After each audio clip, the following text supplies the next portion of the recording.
veo cómo se ve acá, porque arriba no la tengo.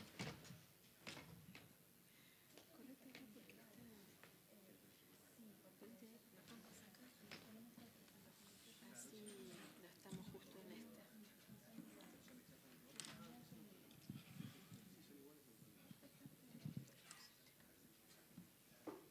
Fíjate que salimos la foto. Gracias. Hay que decirle al fotógrafo Que nos mande la foto. que trate de... ¿Cómo se llama el fotógrafo? ¿Juan Carlos? ¿Que le diga algo? Sí, que cuando enfoque, no nos enfoque solo a nosotros las caras, sino que se lea consejo, algo así. El cartel, que se vea el cartel. Perfecto, ahora se lo digo. Bueno, momento que...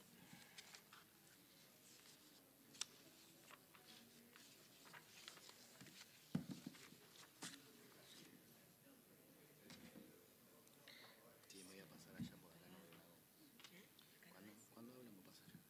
Ponete ese cartel, ¿qué es lo que no ves? La presentación. Corre tu cartel, pero por el cartel. No veo, porque no veo. Sí. Ah, ok. Pensé que era por... Ahí estamos.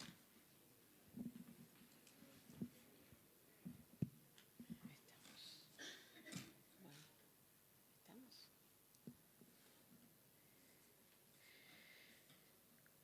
Bueno, buenos días. Arrancamos. Bueno, bienvenidos a la sexta y última reunión del ciclo de actualización en temas de contabilidad y auditoría. Parece mentira que ya llegamos a fin de año. Muchas gracias a todos por seguir acompañándonos durante todo este año. Hoy es una mañana que tenemos varias visitas. Tendremos funcionarios de la IGJ que nos van a acompañar para hablar de las SAS, las sociedades por acciones simplificadas, que es el tema del momento. Y luego del corte del café tendremos al gerente de legalizaciones del Consejo, que nos va a contar algunas novedades sobre los cambios que debimos introducir en el esquema de legalizaciones. Y un poco les va a contar el motivo de por qué estamos haciendo tantos cambios y preparándonos para lo que arranca el 1 de enero del 18. Presentando a quienes me acompañan en las exposiciones, un conocido del ciclo, el doctor Fernando Sanet, presidente de la subcomisión de informes de la Comisión de Estudios de Auditoría, nos hablará de algo que se viene, que es un futuro muy cercano y que parecía un buen tema para tratar terminando el año, como para tenerlo en mente.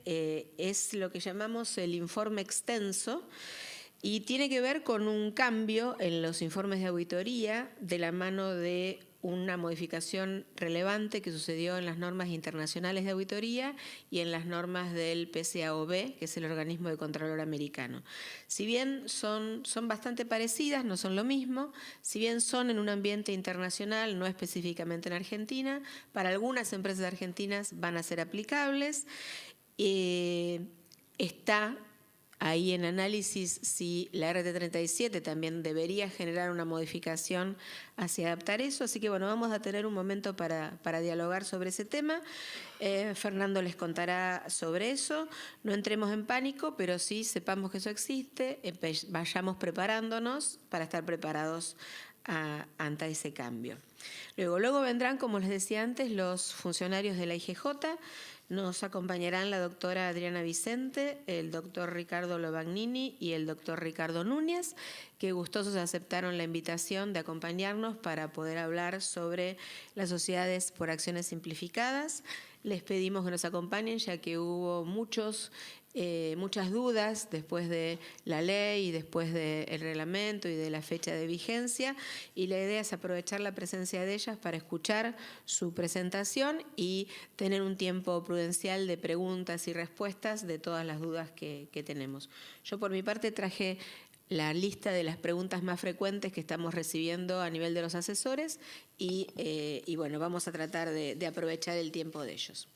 Después del intervalo, como les decía, tenemos la visita de la gente de legalizaciones, que nos van a contar de este nuevo esquema que viene de la mano de la Central de Balances, como término conocido, que hoy se llama Central de Información Financiera, que que va a ser un repositorio de toda la información de estados contables de las sociedades argentinas. Ya hubo una primera experiencia con las sociedades, las compañías de seguros, en su vencimiento al 30 de junio del 2018, primer trimestre, septiembre 2017, ya fueron los conejitos de Indias de esa experiencia, así que le pedimos a alguien que atiende compañías de seguros que nos cuente también su testimonio de cómo fue esa experiencia de presentar los estados contables en forma digital, totalmente vía internet, sin papel, sin firma holográfica, y el proceso que Legalizaciones tuvo que hacer para verificar todo eso. Así que estamos a puro tecnología. Y al final, una de las miembros de la Comisión de Estudios de Contabilidad, la doctora Patricia Dal Ponte, como parte de las nuevas generaciones que se incorporan a las comisiones, nos va a contar un poco cómo sigue el proyecto que vino desde el inicio de este ciclo, el proyecto de resolución técnica 39 sobre remediación contable, que es sumamente oportuno ya que este jueves y viernes en la Junta de Gobierno de FAPS en Salta se va a tomar la decisión si es RT, en qué cualidades va a ser como RT, desde cuándo va a ser RT, y eso puede hacernos cambiar la tranquilidad de las vacaciones. Así que vamos a tratar ese tema hoy. Así que las preguntas, como son temas distintos y no todos vamos a estar en el panel todo el tiempo, las vamos a ir intercalando por temas. Como siempre, las chicas van a estar dando vuelta recibiendo las preguntas por escrito, así nos organizamos mejor para las respuestas. Algunos mensajes parroquiales ya reiterados. Este curso da puntos al Sistema Federal de Actualización Profesional, puede ser parte de los planes de capacitación de los estudios cuando tengan que dar cuentas o de ustedes personalmente como profesionales individuales cuando tengan que dar cuentas de capacitación recibidas. Esta actividad se sigue por streaming, así que aprovechamos a darle el saludo, no sé a qué cámara mirar, pero el saludo a los que nos están viendo desde su oficina, desde su casa, en el colectivo, donde fuera, siguiéndonos. Ya hoy a la mañana veíamos que antes que empezara ya había 30 personas anotadas. Así que les mandamos un saludo y sepan también que pueden hacer preguntas a través de la propia web. Están ahí los links para poder hacer preguntas y las recibimos y contestaremos con gracia.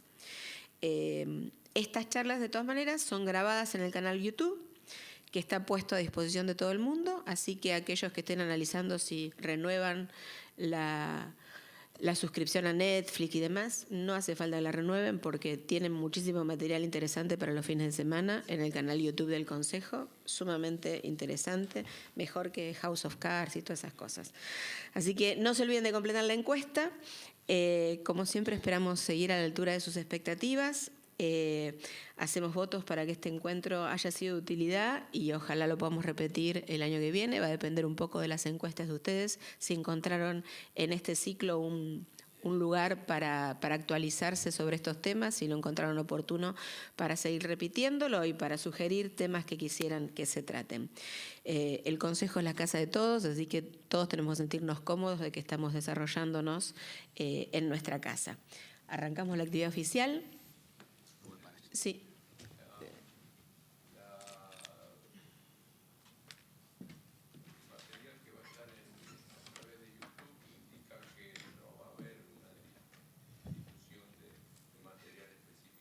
Sí, siempre hacemos las dos cosas. Se publica los slides, las transparencias que estemos usando.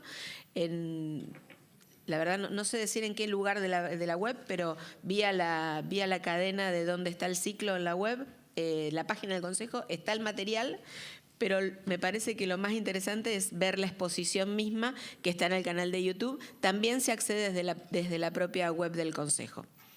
Y si no, por Google, canal YouTube Consejo, ahí están todas las sesiones. Sí. Gracias. Buenos días. Me tengo que mudar porque no veo ya a esa distancia. Así que, claro, me pasó una vez que uno más o menos tiene pensado lo que va a decir y demás, pero a veces iba en el Consejo de Mendoza, creo que me pasó. llegué a un punto de la presentación que la gente vi como que me miraba raro y era que estaba hablando de un tema y la presentación iba por otro lado. Entonces, a partir de ahí decidí asegurarme en las exposiciones de poder seguir lo que estoy dando. Venía pensando esta mañana en el colectivo y en el subte, una conversación que tuve con el contador que asesora a mi papá de un comercio chico, y hace un tiempo tuvimos que ir a hacer un trámite en AFIP, y mientras estábamos esperando, me hizo algunas preguntas respecto del informe, en sus clientes de auditoría, y me dijo, con tantos cambios, como lo noté un poco agobiado, ¿no? Y me decía, ¿por qué tantos cambios? Y a mí en ese momento lo primero que se me ocurrió decirle fue para que la profesión sobreviva. Porque en realidad, como cualquier otra actividad, se van produciendo cambios básicamente a partir de las necesidades de aquellos que utilizan el informe del auditor, utilizan tanto los estados financieros como el informe del auditor, ¿no? Y uno así empieza a buscar en temas históricos, ¿no?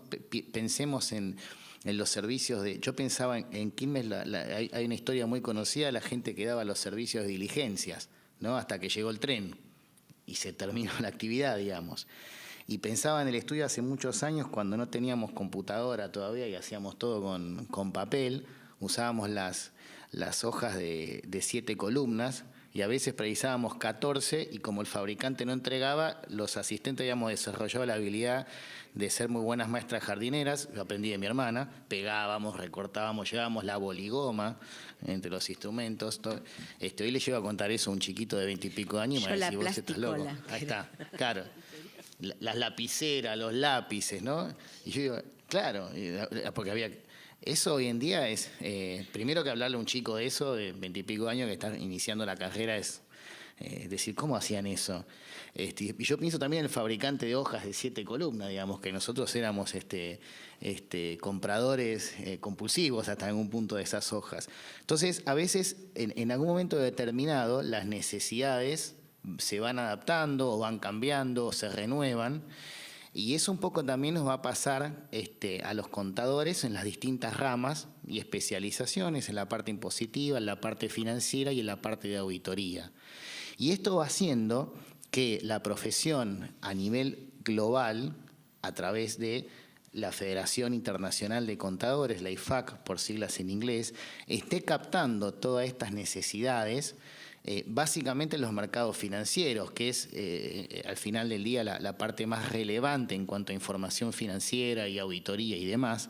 Y estas necesidades de los usuarios, llámese entes de control, los propios emisores de la información contable, todo lo que es el mercado de capitales, que es algo muy desarrollado. Yo siempre digo, no nos vayamos a UK, a Estados Unidos, vayámonos a Perú, a Chile, bien a Brasil, a Colombia, donde los mercados capitales empiezan a ser muy vigorosos y uno se encuentra de repente con que los docentes invierten en acciones o en títulos de deuda, y ese dinero es utilizado por las empresas para poder hacer inversiones. Y claro, cuando se empieza a abrir tanto el mercado de capitales, cualquier error en la información financiera y en la opinión independiente que da el auditor significa un problema serio, ¿no? O sea, un problema importante, un problema público. Trabajando en todos estos temas, entonces, la IFAC, entramos nosotros a través de federación, ¿no? Es decir, federación es miembro de IFAC, y la federación, ¿qué hace? Reúne a los consejos profesionales. Entonces, en este contexto global de consulta permanente y intercambio de opiniones, con un objetivo que es cómo la profesión debe sostenerse, la profesión de auditor debe sostenerse en el tiempo, es que se han producido varios cambios, ¿no? Yo recuerdo en la secundaria, porque debo ser de los que quedamos los peritos mercantiles, que hoy no sé bien qué es el secundario, en aquel momento era bachiller, perito mercantil industrial, digamos. Me acuerdo que los profesores de contabilidad, cuando se enseñaba contabilidad en los colegios, ¿no? Y también en la facultad, me hablaban de los principios de Avellaneda, ¿no? Los famosos principios de Avellaneda, y no había tanta historia de normas contables.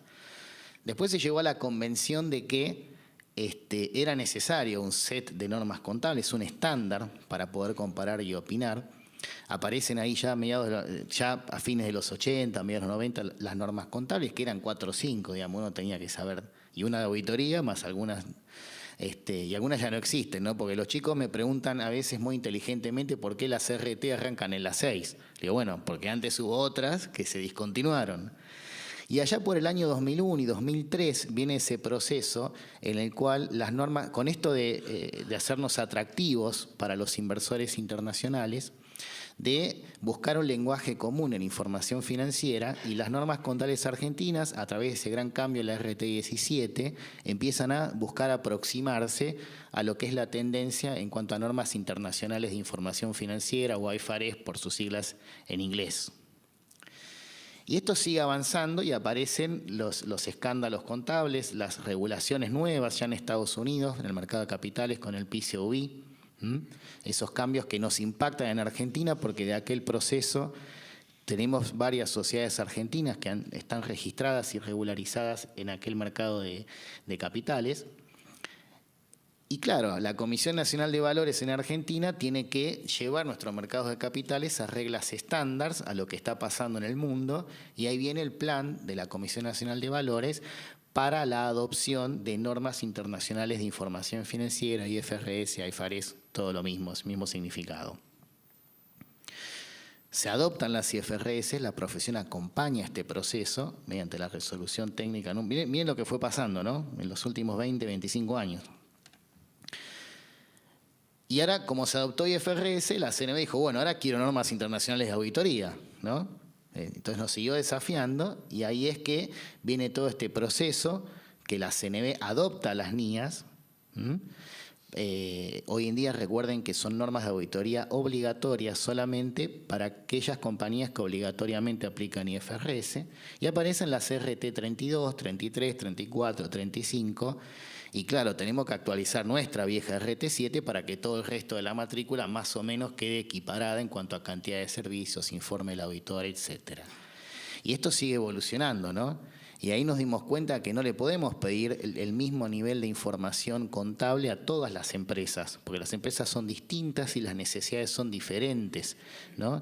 Hay un público que se segmenta porque las necesidades son distintas, y simplificamos las normas para ciertos tipos de entidades a través de las normas para entes pequeños y medianos, RT 41 modificada por la RT 42.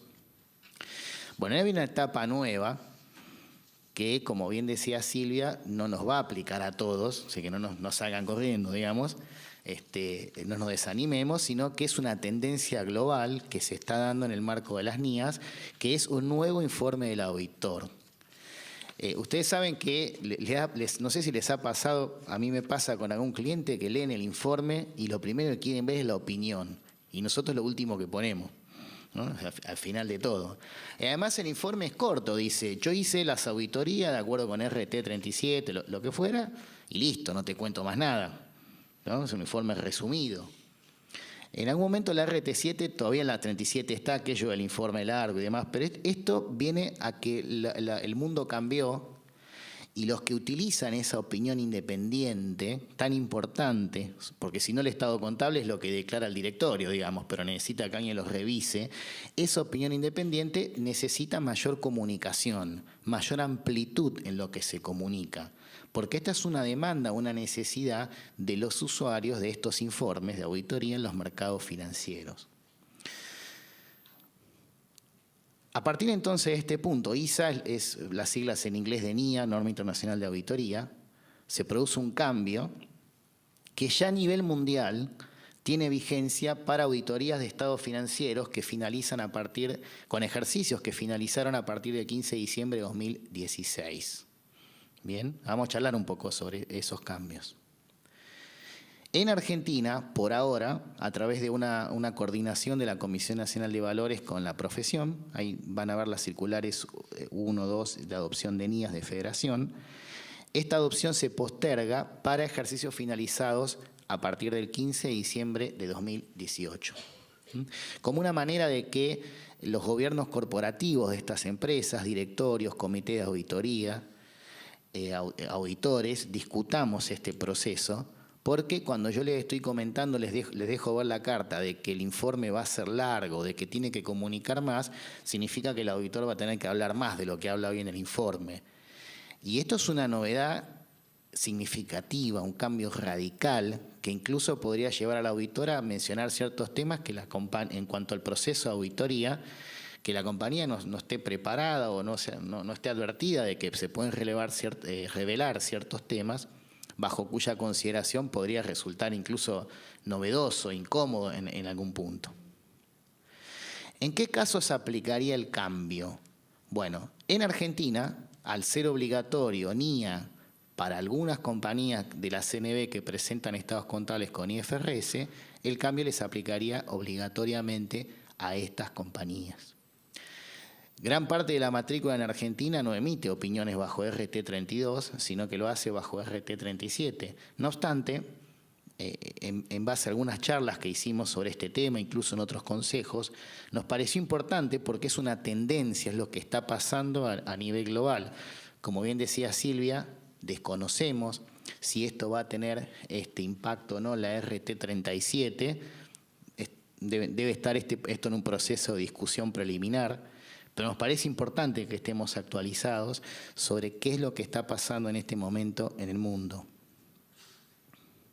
El PCUI acaba de emitir, ustedes saben que en el mundo NIA y en el mundo RT37 el enfoque de auditoría es básicamente evalúo el ambiente de riesgo, evalúo para qué, incluido el control interno, para conocer los riesgos de fraude o de error en información financiera. Y en base a eso defino naturaleza, alcance y oportunidad de las pruebas de auditoría. Pero no voy a emitir una opinión sobre el control interno. En el enfoque de auditoría del PCUI, además de eso, el auditor tiene que emitir una opinión sobre los controles internos del proceso financiero. No obstante esta diferencia importante, en la parte que se refiere a la opinión de auditoría sobre los estados financieros, el PCUI adopta reglas similares a estas normas que la IFAC, a través de su instituto, el IASB, emitió las NIAs. Con lo cual, también hay un proceso de cambio en el informe de auditoría bajo PCUI o reglas del PCUI. El cambio más significativo es el que ustedes saben que, a diferencia de la 37, que es una norma de auditoría generalista de principios, las NIA es una norma detallada de auditoría, ¿bien? Y hay una norma específica para cada tipo de actividad o de procedimiento. La NIA 701 es una NIA nueva, totalmente nueva, que es la revelación de este proceso, y incorpora el concepto en inglés de Key Audit Matter o asuntos claves de la auditoría. ¿Y qué son los Key Audit Matters o los asuntos claves de la auditoría? Son aquellas cuestiones que a juicio del auditor fueron de mayor importancia en el proceso de auditoría sobre los estados financieros en su conjunto. ¿Bien? Aquellas cuestiones importantes que le dieron más trabajo, que implican mayor riesgo porque su determinación depende mucho del juicio, la estimación. Imagínense procesos de recuperabilidad de activos, evaluaciones de recuperabilidad de activos en economías cambiantes, contratos derivados, bien, cuestiones que fueron realmente significativas en la auditoría.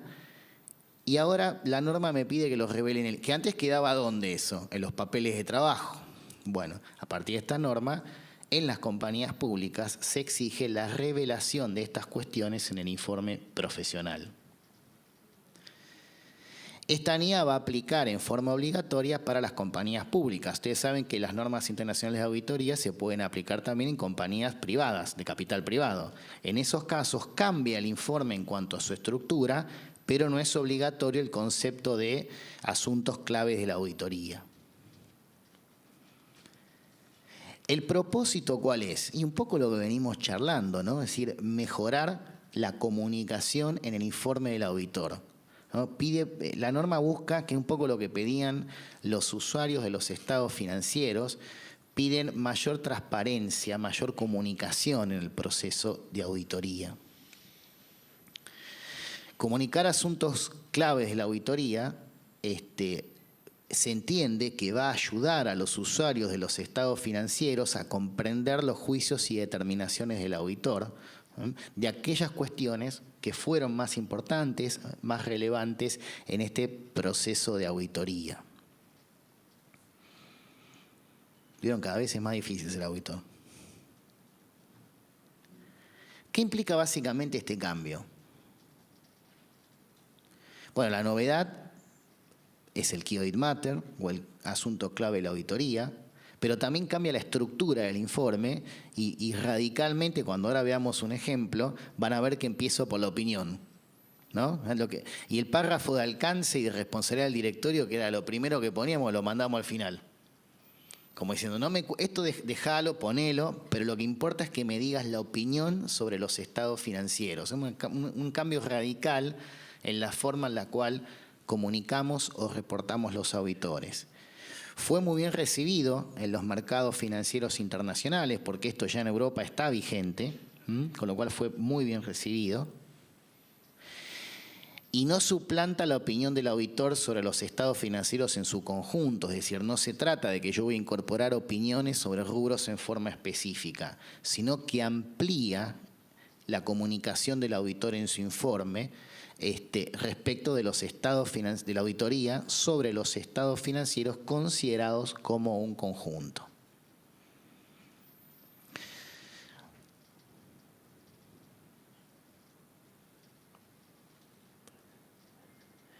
Como les mencionaba, las descripciones de las responsabilidades del auditor, las responsabilidades del directorio, van al final del informe e incluso en algunas firmas de auditoría están optando por poner un link en el informe y mandarlo a alguna página web de acceso público.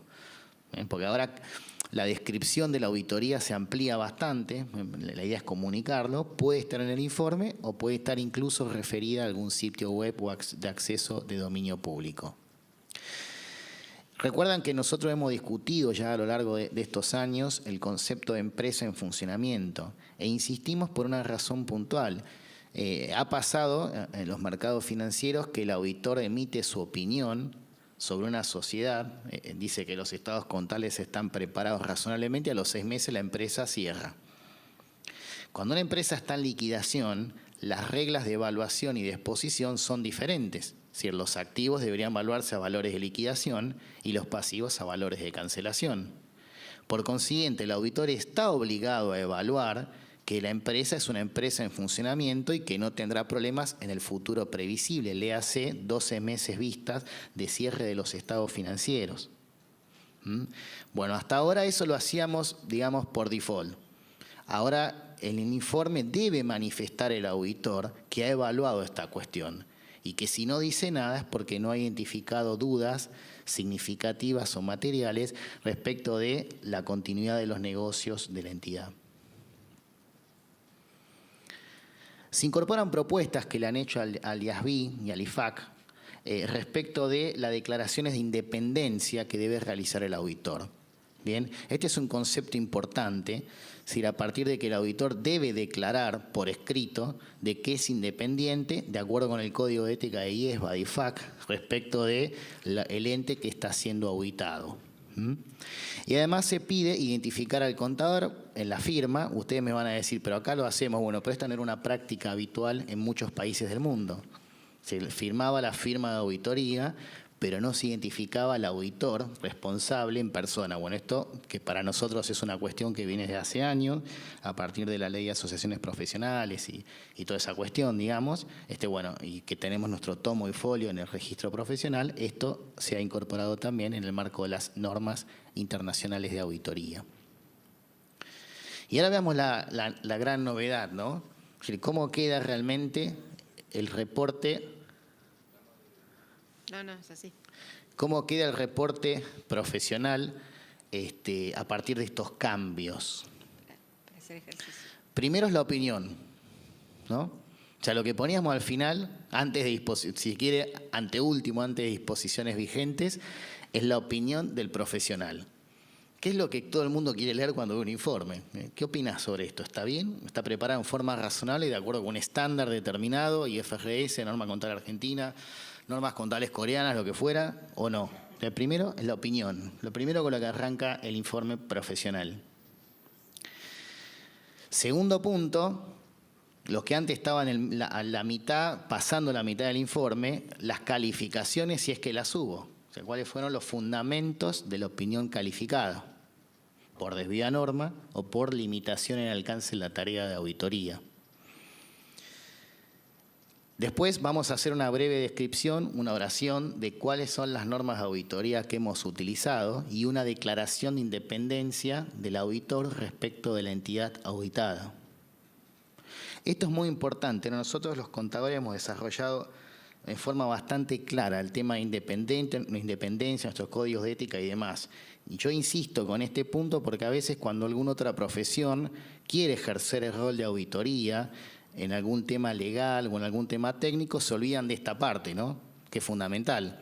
O sea, tengo que demostrar, no puedo ser auditor del banco si tengo un préstamo de miles de millones de pesos, para poner un ejemplo. Entonces, esto arrancamos no solamente haciéndolo, sino declarándolo también en el informe. Hoy en día lo hacemos, pero esto lo hace hacer de una manera más taxativa y hacia el comienzo del informe. De corresponder, lo que vendría a continuación sería la descripción de los temas claves de la auditoría en este informe extenso o informe ampliado. Como me requiere el concepto de hacer foco especial en empresa en funcionamiento, que es un tema clave considerado a nivel global, de corresponder lo incluiríamos a partir del párrafo siguiente. Párrafo de énfasis, donde el auditor enfatiza alguna cuestión que está debidamente explicada en nota, pero considera importante enfatizar hacia esa nota. El párrafo de otra información, la NIA 720, requiere que el auditor revise la otra información que acompaña a los estados financieros. El ejemplo más claro en Argentina es la memoria, donde no tenemos responsabilidad de opinión sobre la misma, pero sí de revisar su consistencia con los estados financieros. Este es un párrafo educativo donde el auditor va a explicar esta cuestión e incluso va a hacer una mención si esa información es inconsistente con los estados financieros. Párrafo de otras cuestiones, una restricción de uso, una primera auditoría, cuestiones que no necesariamente deben estar detalladas en los estados financieros y el profesional considera relevante mencionarlo en su informe. Y ahora aparecen las responsabilidades del directorio, ¿no? O sea, a nivel mundial lo van a ver como responsabilidades de la gerencia. En Argentina, como bajo leyes sociales, la responsabilidad en la preparación de los estados financieros es del directorio, lo titulamos responsabilidad del directorio. Y finalmente el alcance de la tarea de auditoría y responsabilidad del auditor. Yo después les voy a dejar algunos ejemplos junto con el material, van a ver que es bastante amplio y bastante descriptivo de cuál es la tarea del profesional. Bueno, aquí simplemente a modo informativo las varias NIAs o ISAs que fueron modificadas a partir de estos cambios.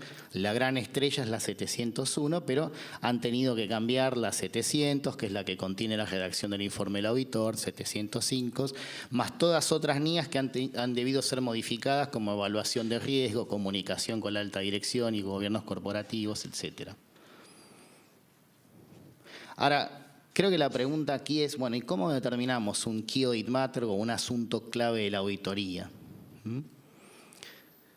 Nosotros sabemos que en los procesos de auditoría comenzamos por una comunicación con el gobierno corporativo. Si nos comunicamos con el directorio, esto está pensado, siempre recuerden, para las compañías públicas, ¿no? Donde hay un comité de auditoría, hay un directorio, y uno comienza en algunas reuniones preliminares en la planificación, donde, ¿qué comenta? Le repasamos la planificación de la auditoría, bien, los recursos que planeamos utilizar en la auditoría y cuáles son los temas que de forma preliminar hemos determinado como significativos.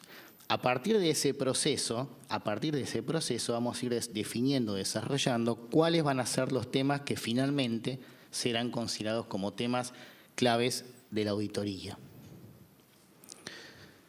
Ustedes saben que hay una NIA, la NIA 260, que nos obliga a mantener esta comunicación con el gobierno corporativo de la entidad.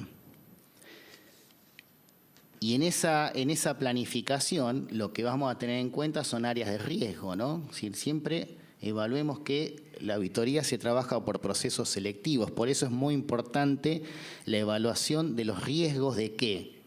De fraude o error en información financiera. Y esa evaluación, que incluye el control interno, es una primera fuente donde uno puede empezar a identificar en ese proceso donde voy definiendo naturaleza, alcance y oportunidad de las pruebas de auditoría, voy a identificar algunas cuestiones que podrían ser claves en la auditoría. Aquellas cuestiones, y esto es lo más relevante, ¿no?, que involucran el juicio de la alta dirección, ¿no? Podría ser una previsión para incobrables, la evaluación de un contrato derivado, un test de recuperabilidad de activos, aquellas cuestiones que implican mucho juicio, se hace más intangible, no es que voy y veo la factura o veo el contrato, con lo cual la posibilidad de error en esta parte de la información contable es superior.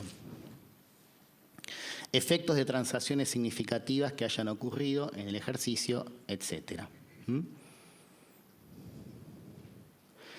Comunicar los key audit matters o los asuntos claves no reemplaza las revelaciones requeridas en los estados financieros. Atento con esto, lo mismo que el párrafo de énfasis.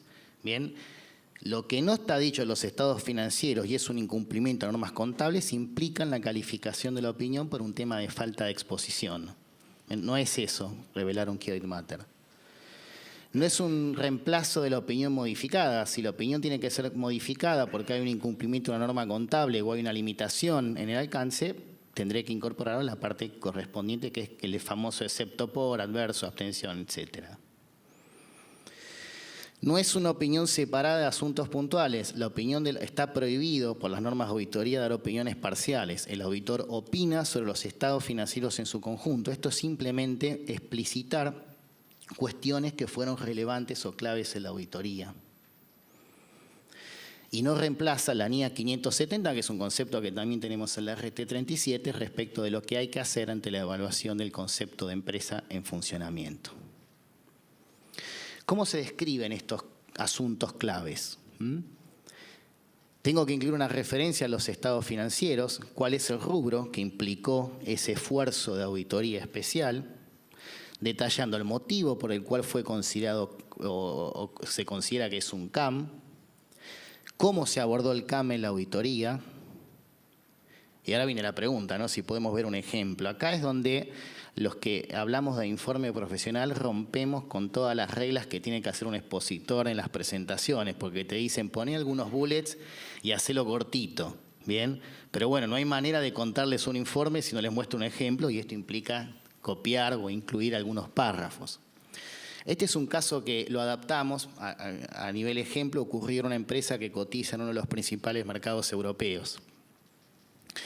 Y ahí un poco describimos lo que son las cuestiones claves de la auditoría, ¿no? En la sección correspondiente del informe explicamos que las cuestiones claves son aquellas que a nuestro juicio profesional, siempre digo que, le digo a los chicos más jóvenes en el estudio, el juicio profesional, más allá de todas las normas, no lo dejamos en la puerta de la oficina, digamos, lo tenemos que tener presente todo el tiempo. Entonces son cuestiones que, más allá de lo que digan las normas, a nuestro juicio profesional, resultaron de mayor importancia en la auditoría de los estados financieros a diciembre 2018, en este ejemplo.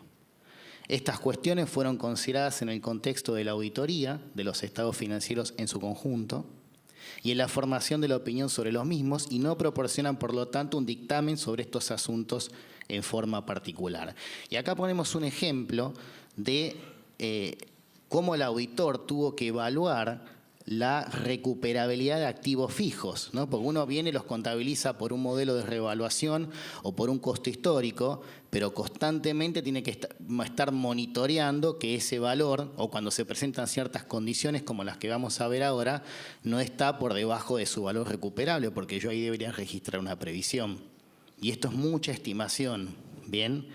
En este caso, estamos en presencia de una sociedad que evalúa, es una sociedad, un retailer, venta al por menor, que tiene locales, en el ejemplo, en el conurbano bonaerense, bien, y se han presentado ciertos indicadores que, de acuerdo a norma contable, podrían indicar una desvalorización, según el valor contable, de esos activos. El mercado minorista de productos electrónicos está sufriendo cambios, el caso del negocio de la entidad, y esos cambios hacen que los consumidores dejen de ir a comprar a los locales y compren a través de Internet, lo cual ese es un indicador que hace replantear el valor contable de estos locales. Entonces, la dirección considera a estos locales como unidades generadoras de efectivos. ¿Vieron lo que está en la RT 17? Bueno, el ejemplo está planteado en norma internacional, porque fue un caso de norma internacional, pero está planteado de esa manera. Con lo cual, uno siempre tiene que evaluar que el valor de los bienes de uso no supera el mayor valor entre el valor de utilización económica, que es el flujo de descontados que van a generar esas unidades generadores de efectivo, y el valor neto de realización o valor razonable, que en este caso la dirección lo determina a través de los valores de alquiler de esos locales. Entonces explicamos un poquito qué es esto y cómo lo estima la dirección. Fíjense, ¿no? Algo que queda en los papeles de trabajo, ahora lo estoy contando en el informe, cómo fue el proceso. Y después digo, bueno, y ahora voy a contarte cuál fue nuestro trabajo de auditoría. Bien, que en atención a la importancia de estos rubros y que involucra mucho juicio en su determinación por parte de la dirección, voy a tener que revisar estas evaluaciones o estas estimaciones a través de revisando estas proyecciones, verificando las tasas de crecimiento que se hicieron, evaluando las tasas de descuento, en el caso de los flujos de fondos, bien, y en el caso de los valores de alquiler, principalmente revisando las tasaciones independientes que la entidad obtuvo y los valores que se manejan en el mercado. Entonces hay un poquito, imaginen en una auditoría tradicional esto que quedaba en papeles de trabajo, ahora voy a tener que incluirlo en el caso de compañías públicas, hago esa aclaración otra vez, en el informe profesional. Y finalmente, después de haber contado cómo hice la revisión y demás, voy a hacer referencia a la nota donde esté explicado esto también en los estados contables y la conclusión del procedimiento. Para terminar, ¿hacia dónde nos llevan estas normas? Bueno, un poco retomando con lo que dijimos al inicio, ¿no? La profesión siempre busca ser sostenible y en este proceso donde los auditores hacemos fe pública, ¿no? Porque si no, no nos contratarían. Si la dirección solamente declara la información financiera y no está sometida a ningún proceso de auditoría independiente, bueno, estaría faltando algo. Ahora, una vez que interviene el auditor y que manifiesta que ha revisado bajo ciertos estándares de procedimientos y bajo ciertos estándares contables, estamos haciendo fe pública. Pensado esto desde el punto de vista de los mercados de capitales, donde cada vez el acceso a los mismos, por lo menos a nivel global y a nivel Sudamérica, es de personas, uno cuando piensa en mercado de capitales piensa en grandes inversores, pero a nivel global y a nivel sudamericano no está pasando esto solamente. Bien, con lo cual este interés público cada vez requiere que el auditor sea más claro y más amplio en sus explicaciones. Y esta es un poco la idea que se da con este proceso, por ahora solamente en aquellas opiniones de auditorías que sean emitidas sobre compañías públicas en nuestro mercado de capitales. Estamos. Gracias.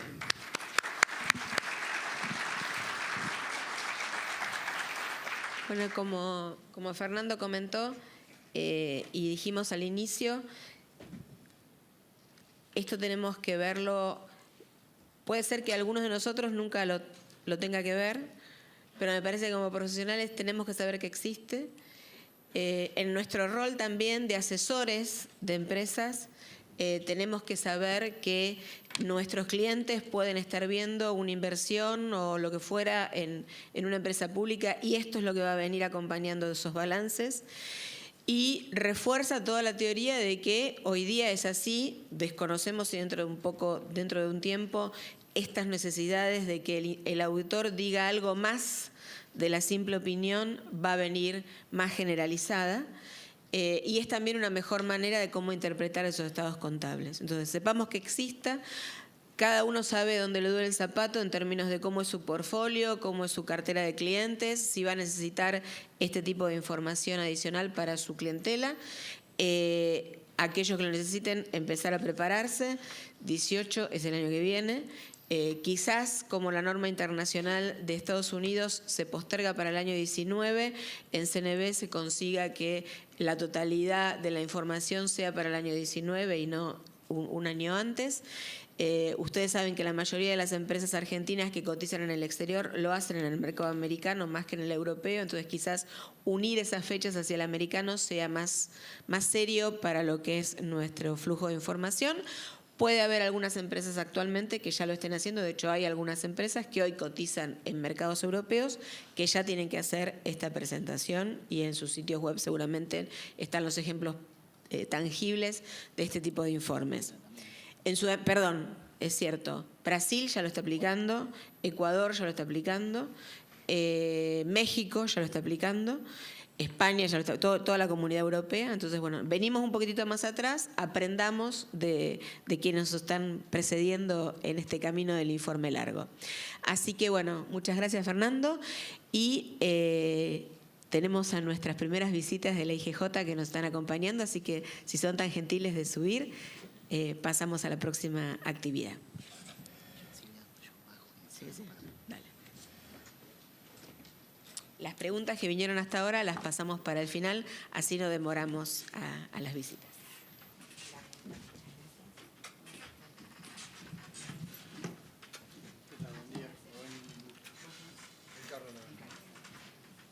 Por favor, ahí tenés a Diana. Ricardo, ¿querés estar? Sí, sí. ¿Vos sos Núñez o no? No, al revés. Bueno, si no, nos sentamos al revés. Dale. Como ustedes prefieran, cambiamos el cartel. Más fácil así. Gracias. No, por favor. Perdón.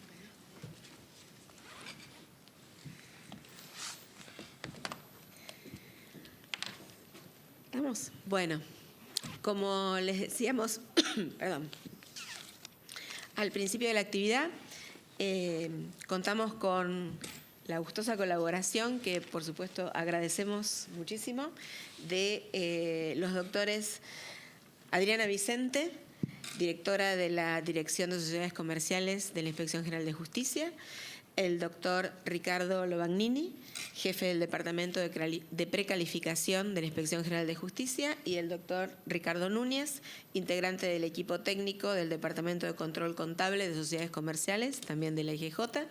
Así que, bueno, gustosos accedieron a nuestra invitación de acompañarnos en este ciclo. Como les contaba en la preparación, este ciclo nos acompañó durante todo el año con reuniones más o menos cada 2 meses, donde un grupo de profesionales, principalmente vinculados a temas de contabilidad y de auditoría, estuvimos hablando sobre las diversas novedades. La SAS fue un tema central en alguna de las reuniones. Tuvimos la visita de alguien vinculado con los temas registrales, que estaba anteriormente en la Dirección de Registro de la Ciudad de Buenos Aires. Y bueno, ahora ya tenemos la experiencia práctica, los primeros ejercicios reales de sociedades y de dudas en la vida real. Y la idea es, si ustedes nos pueden ayornar un poco con todo este tema y poder dedicarle un tiempo a las preguntas que pueda haber tanto acá en la gente que nos acompaña, como algunas preguntas que yo ya me traigo que son las típicas que vienen en las consultas que tienen nuestros asesores. Y también, para que ustedes sepan, nos están viendo por streaming en la web, y la gente que nos está viendo desde su oficina o desde su casa por la web también tiene derecho a hacernos preguntas y podría llegar a venir alguna de ahí. Así que no perdamos más tiempo, tenemos 1 hora para aprovecharla. Les damos el micrófono, literalmente. Bueno, ante todo, buen día. Es un gusto estar acá intercambiando información, opiniones y consultas. Es una manera también que nos resulta a nosotros enriquecedora, porque nos ayuda también a replantearnos y a reformular esta nueva o este nuevo tipo societario. Como ustedes saben, la ley 27349 tiene 3 patas o 3 capítulos importantes, ¿no? Digamos, una que es relacionada con el emprendedor, con el capital emprendedor, otro con el tipo societario de sociedades de la SAS, de la Sociedad por Acciones Simplificada, y por último el Fondo Semilla, que es justamente el apoyo al capital emprendedor. Esta ley, en mi opinión, la primera parte de la ley es relacionada con el capital emprendedor. La segunda parte, propiamente dicha, que es la del funcionamiento de este tipo societario, que habla justamente de la estructura societaria de las SAS, y por último el fondo semilla, que es el apoyo a los capitales que van a ayudar al capital emprendedor. Como les decía, en lo relacionado con la Inspección General de Justicia está justamente la creación de este nuevo tipo societario, que en mi opinión particular y por lo que también he leído y escuchado, no se ha consignado dentro de la Ley General de Sociedades, de la Ley 19.550, por un tema de oportunidad política, es decir, era más sencillo, ágil y rápido conformar un nuevo tipo societario fuera de la ley que reformular toda la Ley de Sociedades Generales. Es desde ahí que no ha sido incorporada, calculo que en una oportunidad inmediata lo será, pero hoy por hoy forma parte independiente de la Ley General de Sociedades. La Inspección General de Justicia es, en cuanto lleva acá, está a su cargo, por lo menos en la Ciudad Autónoma de Buenos Aires, del Registro Público de Comercio o del Registro Público, es el órgano de aplicación de este tipo societario. Conforme al dictado de la Ley 27.349, la Inspección de Justicia también sancionó o dictó una resolución, la 6 del 2017, que es del 26 de julio del 2017, en la cual regula el funcionamiento de la Sociedad por Acciones Simplificada en el ámbito del registro público de la CABA. De ahí se desprenden 4 o 5 elementos, en mi opinión, importantes. En primer lugar, el artículo 2 de esta resolución 6 del 2017 hace expresa constancia que la Inspección de Justicia tiene funciones desde el punto de vista registral.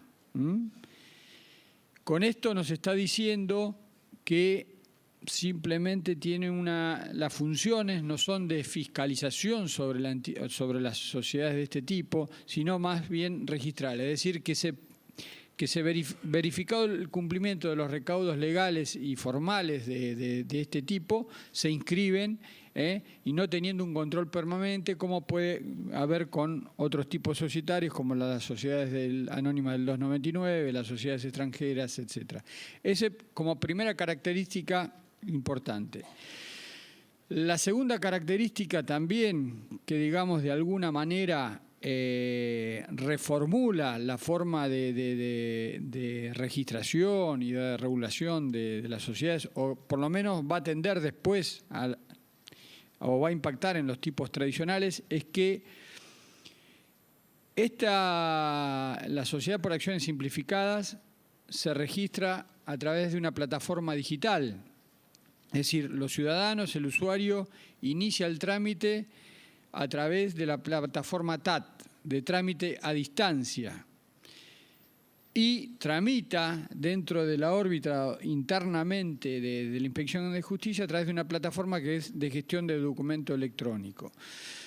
Esto también tiene ciertos impactos. En primer lugar, trata de morigerar la burocracia administrativa, es decir, el ciudadano ya no tiene por qué asistir, puede asistir a la inspección, pero digamos que en principio puede realizar el trámite desde su oficina, desde su casa, desde su establecimiento comercial, iniciar el trámite a distancia, y va a recibir también ese contrato inscripto al correo electrónico desde el cual fue iniciado o comenzado la constitución de esa sociedad. Con lo cual esto, de alguna manera, es algo original, novedoso, tanto para el ciudadano como para nosotros, porque es una manera distinta de realizar el trámite constitutivo de la sociedad. La ley habla de que se debe o se puede establecer que este tipo societario sea realizado a través de medios digitales. La Inspección de Justicia entendió y creyó que era conveniente directamente regularlo en forma digital, es decir, que atento que ya están las herramientas, que la mayoría de los países desarrollados, inclusive muchos en vías de desarrollo, ya están trabajando de esta manera, que directamente este tipo societario fuera habilitado y fuera llevado íntegramente en formato digital. Es decir, que la única manera de registrar, por lo menos en el ámbito de la capital federal, a la sociedad por acciones simplificadas, es en formato digital. Toda la tramitación y toda la instrumentación y conformación del instrumento constitutivo y sus reformas y sus posteriores reformas son de esta manera. Con lo cual, ese es otro elemento importante a tener en cuenta.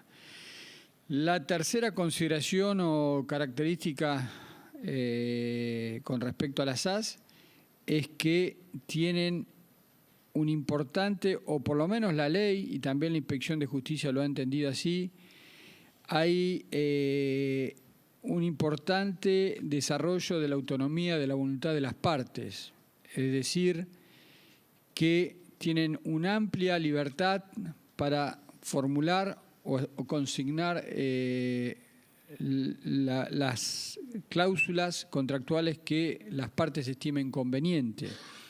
Ustedes tengan en cuenta que en este tipo societario, ya sea para el órgano de administración o para las reuniones de socios, se habla que se pueden realizar en la sede social o fuera de ella, con lo cual de alguna manera nos está diciendo que las reuniones pueden realizarse en la sede, fuera de ella o inclusive fuera del país, con lo cual desde ese punto de vista da ya una libertad importante acerca de cómo pueden reformular o llevar adelante los actos ordinarios, cotidianos de la sociedad, y también hace un especial énfasis en que la ley aplicable, en principio obviamente es la ley 27.349, en segundo término, el instrumento constitutivo, es decir, lo que las partes establezcan y decidan consignar en ese instrumento constitutivo, y después hace referencia, en tercer lugar, a las disposiciones de la SRL y de la Ley General de Sociedades, siempre y cuando concilien con la Ley 27.349 y el instrumento constitutivo en el cual han decidido las partes consignar las cláusulas contractuales. Desde ahí, desde ese punto de vista, me parece que justamente estos estatutos de estas sociedades van a tener una libertad mucho más amplia que los tipos tradicionales como la anónima o la SRL, que tienen una normativa quizás, primero, una normativa que tiene alrededor de 40 años o un poquito más. Recuerden que la ley es de 1973, la reforma del 83, que solamente introduce una reformulación con respecto a la SRL y los contratos asociativos, pero digamos que es una ley que tiene mucho tiempo y que no ha sido modificada sustancialmente. Con lo cual, desde ese punto de vista, me parece que estamos o vamos a estar dentro de poco tiempo debatiendo que este impacto que tiene la SAS va a traducirse en una reforma importante en los otros tipos tradicionales, a darles o a establecer otro tipo de principios que le den más libertad de consignar cláusulas conforme a lo que los socios estipulen. Esa, digamos, es la tercera consideración que me parece que hay que tener en cuenta. La cuarta está relacionada también en la forma en cómo se van a llevar los libros. Como les decía, la ley habla de establecer o dar la posibilidad de que se registren las sociedades y que además los libros puedan ser en formato digital, es decir, habla de libros electrónicos, pero la inspección, conforme lo acabo de manifestar, entendió que debería darse directamente o conformarse los libros en formato digital. Con lo cual esa es otra característica nueva, a la cual no estamos acostumbrados, es original, novedosa. Y la ley 27349 nos habla de 4 libros: el libro de actas, el libro de registro de acciones, el libro diario y el de inventario. Es decir, esos son los 4 libros obligatorios. Esos 4 libros, conjuntamente con la inscripción de ese contrato constitutivo que les, como les decía o les transmitía, se les conforma a través de la plataforma de TAD, de trámite a distancia. Es decir, así como ustedes, una vez realizado el formulario con relación al estatuto, lo envían a la inspección lo registra y lo vuelven a recibir en su casilla de correos. Conjuntamente con la inscripción de la sociedad, quedan también habilitados, la sociedad queda habilitada a tener estos 4 libros. Con lo cual, no hay también se suple la rúbrica de libros tradicional que tenía la inspección con la habilitación automática de estos libros societarios. Creo que el impacto de la SAS lo vamos a ver en el tiempo. Hoy por hoy ya hay en 2 meses largos que tiene la implementación de la resolución 6 del 2017, hay alrededor de 680 SAS inscriptas. Nuestra resolución ha consignado, a los efectos de justamente darle mayor agilidad procesal y a la inscripción de estas sociedades, ha establecido un estatuto tipo modelo, que es un estatuto prearmado, prehorneado por la inspección, que tiene cláusulas típicas básicas, con un objeto también determinado, es decir, que es un objeto amplio. Ese estatuto tipo se puede escoger y se deben llenar algunos datos, obviamente los datos personales de los socios, de los administradores, la sede social. Y ese estatuto tipo tiene un capital mínimo, que es el de 2 salarios mínimos, 2 salarios mínimos, que es alrededor de 17.720. Si se adopta ese estatuto tipo, la inscripción se hace en forma automática, es decir, no pasa a revisión por ningún inspector, y teóricamente debe inscribirse en el plazo de 24 horas desde su presentación. Digo teóricamente porque todavía el sistema no es lo estable que deseáramos, digamos. Hay a veces problemas, digamos, del uso de la plataforma digital, pero digamos que en términos normales esa sociedad queda constituida en el término de 24 horas y es totalmente en forma automática. Ustedes envían el estatuto modelo, no tienen que acreditar la integración del capital, porque digamos que esa integración del capital, la Inspección de Justicia entiende e interpreta que está acreditada con los gastos, calculan que, como le decíamos, el capital social es de 17.720 pesos, el 25% de esos 17.000 son casi 5.000 pesos, con lo cual ese es el costo del formulario. Con lo cual esa integración del 25% mínima que exige la ley está dada o acreditada a través de los gastos de la inscripción. Como le decía, se registra en el término de 24 horas y esa sociedad ya tiene con esa inscripción, además tiene estos libros habilitados y el quit de la sociedad. Ahora creo que se está trabajando, ahora quizás me corrija Adriana, en que también se pueda obtener Lo que pasa es que esto es más, quizás hay que analizarlo con mayor profundidad, porque la idea es que también tengan en ese plazo inmediato la apertura de una cuenta corriente bancaria, pero ahí, bueno, ya hay que determinar las necesidades que tiene cada sociedad, qué banco prefiere, qué tipo, en qué lugar, etcétera. Con lo cual, la idea era que también pudiera contar con la habilitación inmediata de una cuenta corriente, pero bueno, eso hace más a la elección del ciudadano o de la sociedad ya conformada. Como les decía, me parece que el análisis que se viene es qué va a pasar con los otros tipos societarios, porque la ley de sociedades sobre todo está conformada o estructurada, todos sus institutos o la mayoría de ellos en base a la sociedad anónima.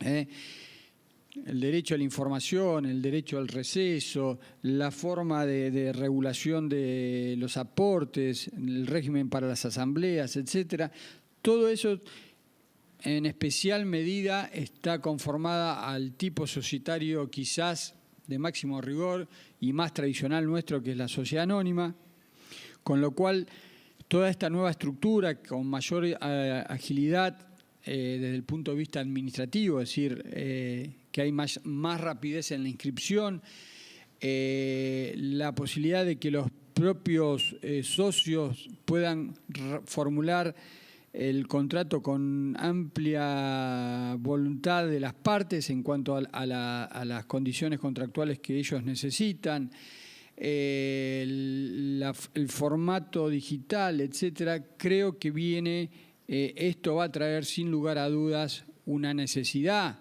de los operadores del derecho societario de reformular los tipos tradicionales. En mi opinión, creo que la SAS es un modelo expansivo. ¿Qué quiero decir con esto? Que va a tratar de alguna manera, que las aplicaciones o los efectos que tiene esta ley sean trasladados a los otros tipos societarios. Y algunas definiciones más para terminar con respecto a lo que entendió la Inspección de Justicia con relación a este tipo societario. Como les decía, la aplicación de la Inspección de Justicia está en función de que es la autoridad de registro público, es decir, que la aplicación es desde el punto de vista registral y no de fiscalización de la SAS. La SAS nunca va a estar comprendida en el artículo 299, inclusive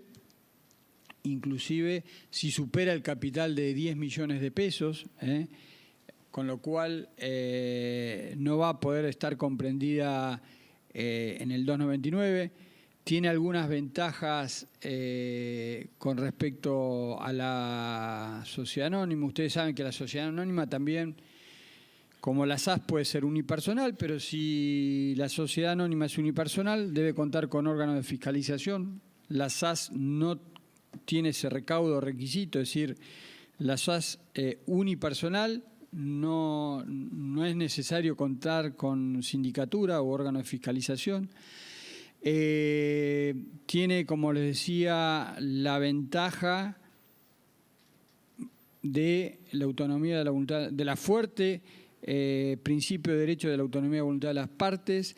Tiene la ventaja, quizás por el año en que fue sancionada, de que tanto el órgano de administración como el de reunión de socios pueda ser llevado adelante de la manera que estipulen los socios y a través justamente de medios electrónicos o de videoconferencias, dentro o fuera de la jurisdicción, etcétera. Yo ya termino y sí.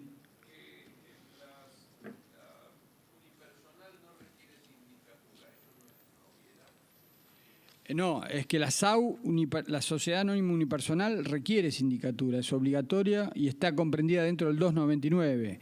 En la Sociedad por Acciones Simplificadas, este recaudo no lo necesita. Por eso les decía que, en mi opinión, es ventajoso haber sancionado que la SAS unipersonal no necesita de la fiscalización. Les decía que estas son algunas de las cuestiones que la inspección entendió acerca del funcionamiento de la SAS y que la plasmó en la resolución 6 del 2017. Para terminar, les digo la forma práctica de funcionamiento. Ustedes pueden conformar la SAS por escritura pública, por instrumento privado. Si es por escritura pública, obviamente las partes suscriben en la escritura pública y esa escritura pública viene o nos llega a nosotros con la firma digital del escribano interviniente. Si es por instrumento privado, hay dos formas. Una es con certificación de firmas ante escribano o ante la autoridad de aplicación, de control, que es el registro público. Ahí las partes suscriben el contrato y hay una firma, y la firma digital va a ser del funcionario, ya sea el escribano o el funcionario de la inspección, que certifica digitalmente ese contrato, y ese contrato es enviado en formato digital a través de la plataforma TAT. Es decir, el formato digital no es otra cosa que un PDF, digamos, ¿no? Que va cada uno de estos instrumentos o las formas en que se instrumenten va a contar con va a estar cerrado con una firma digital. Y la otra posibilidad es que los socios suscriban el contrato.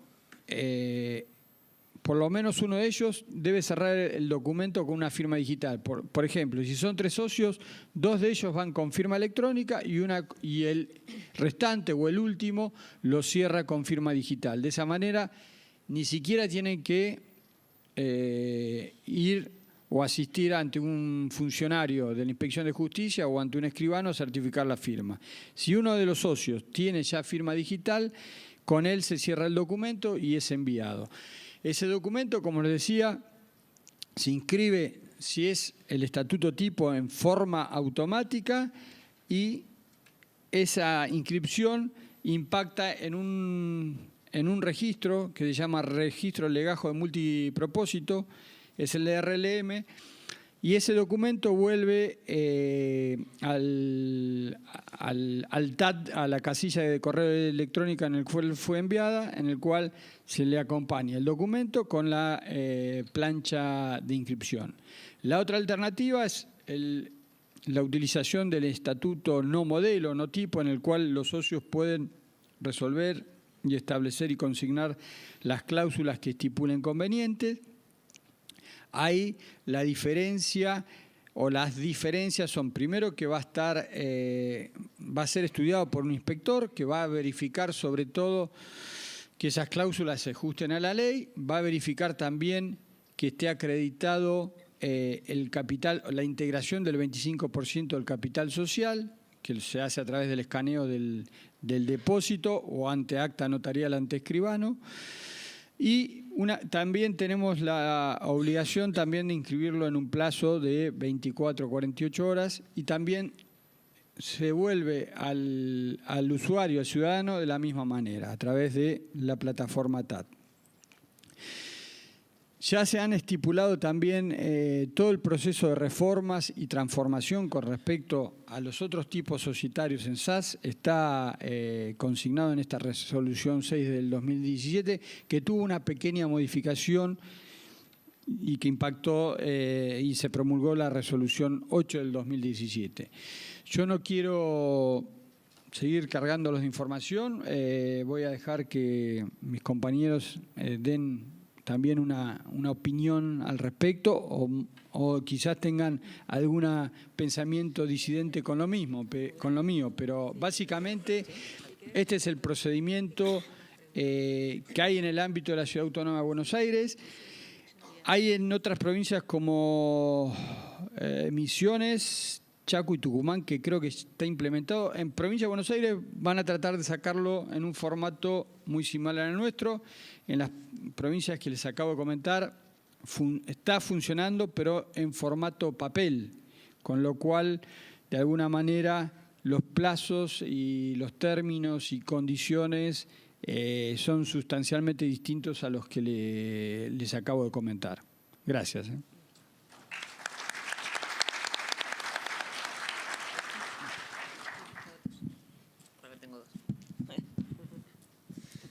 Hola, buenos días.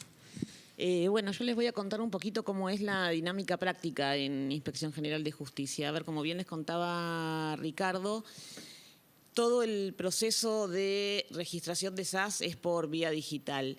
Básicamente lo que hacen los ciudadanos, o lo que van a hacer ustedes en alguna oportunidad, no es confeccionar un texto para lo que significa el estatuto modelo. O sea, bien como se explicaba antes, o sea, hay varias opciones. La más fácil y sencilla y más ágil es la del estatuto modelo, que es solamente automática y que no la ve un inspector, sino que en realidad lo que se entiende es que se analizó y se vio antes, al estar aprobado todo el texto del objeto, básicamente, en la resolución que dictó la Inspección General de Justicia. Es como una preaprobación, que al adoptarse ese modelo no requiere un estudio posterior porque el análisis ya fue hecho previamente. ¿Cómo es el sistema? A ver, lo que ustedes van a completar es un formulario, básicamente, que les habilita el sistema. El sistema le va a pedir a ustedes que consignen los datos de los socios, los datos de los administradores, pero ni siquiera le va a pedir todos los datos. Lo que ustedes cargan es el número de quit, ¿sí? Y automáticamente, como impacta en la base de AFIP, se carga el resto de los datos. O sea que el nombre, el domicilio, el estado civil, absolutamente todos los datos de las personas que participan impactan directamente en el formulario. Lo único que ustedes tienen que contar es con el número de quit de los socios y los administradores. El modelo establece el tema del objeto como un objeto que se previó de manera amplia, precisamente para evitar que hubiese determinadas observaciones en algún momento. Lo que se previó fue que estuvieran incluidas la mayoría de las actividades que en la mayoría de los porcentajes de las sociedades comerciales se establecen. Con el tema de... Antes de precisar algunos datos, les voy a decir esto. Nosotros tenemos que entender ahora que se trata de un trámite integrado en el que participan 3 organismos básicamente, ¿sí? Que es Inspección General de Justicia, Modernización y AFIP. O sea, trabajamos en forma simultánea y conjunta los 3 organismos. No tenemos manera de trabajar individualmente. Cuando ustedes fijan la sede, por ejemplo, de la sociedad, en realidad automáticamente valida, ¿sí?, la existencia de esa sede, lo que evita que se consigne una sede inexistente, por ejemplo. O sea, todas las validaciones que en algún momento se fueron haciendo por etapas, ahora se están haciendo todas al inicio, ¿sí? Porque lo que sucedía era que, o sea, el procedimiento es, ingresa el trámite, con los recaudos que explicó el doctor Lobagnini, impacta en la base de AFIP para verificar todos estos datos y se registra. El tema es que previo a la registración, cuando se le va a otorgar el número de quit a la sociedad, al validarse todos los datos surgían determinados inconvenientes. Para que eso no suceda, lo que se hicieron fue poner bloqueantes previos, como si es un número de quit mal escrito, una sede inexistente. Tenemos una serie de problemas con esto que les comentaba Ricardo también, con el tema de validaciones de pasaportes, por ejemplo, ¿sí? Entonces, los inconvenientes ahora se están advirtiendo previamente para que el trámite no pueda continuar y no que continúe toda la tramitación y al impactar por última vez en la base de AFIP para el otorgamiento del quit se genere el inconveniente y vuelva sin que está registrada, ¿sí? La idea fue precisamente abordar, como en todo el Estado Nacional, estos mecanismos que se supone que son mucho más ágiles, precisos y eficaces. En la práctica se está dando eso. Tenemos, como les decía, algunos inconvenientes todavía en materia de sistemas. Es algo novedoso tanto para la gente, para los profesionales, para nosotros que trabajamos dentro de la inspección. En la inspección estamos trabajando en realidad con 3 sistemas simultáneos, digamos. El viejo expediente papel con la tramitación integral de ingreso a salida en medio papel. Lo que sería un mix, que es todas las constituciones, cambios de autoridades y cambios de sede que ingresan en formato papel, se digitalizan en inspección, tramitan hacen todo el circuito interno de manera virtual para finalmente volver a entregarse en formato papel, y este último, que es todo absolutamente virtual, ingresa en formato digital y lo reciben ustedes en formato digital. En este momento lo que estamos trabajando muy arduamente es en la implementación de todos los que son trámites posteriores de SAS. La mayoría de los trámites que están ingresando tienen que ver particularmente con cambios de objeto, y esto tiene que ver con, por ahí, una idea, una confusión que se generó originariamente, que era que los trámites con estatuto modelo salían rápido y los trámites donde se elegía absolutamente todas las cláusulas, ¿sí?, que no entraban por la categoría de modelo, iban a demorar mucho más en su tramitación, precisamente porque merecen el estudio de un inspector calificador. Lo cierto es que los plazos que nosotros tenemos previstos son en todos no máximo de 48 horas, ¿sí?, en la medida en que funcionen todos los circuitos. ¿Qué pasó con esto? En la mayoría de estos casos es que, en el entendimiento de que salía rápido una SAS previendo el objeto modelo, constituyeron la SAS con el objeto establecido, pero para adecuarse realmente a las necesidades comerciales de la empresa necesitan ahora reformular el objeto para, sobre todo en cuestiones de algunas licitaciones que está haciendo el Estado y demás, que se encontraron con que el objeto modelo no sirve porque necesitan un objeto específico, pero la realidad es que cualquier cláusula que se establezca, el plazo de estudio previsto en la medida en que funcionen todos los circuitos es no más de 48 horas, y en eso estamos trabajando arduamente con el Departamento de Precalificación. O sea, para interrumpirte, alguna aclaración, porque vienen algunas preguntas en ese sentido. Si yo estoy asesorando a una empresa para constituir una SAS, no es tanto la demora, la vía de seguir por el modelo es rápida.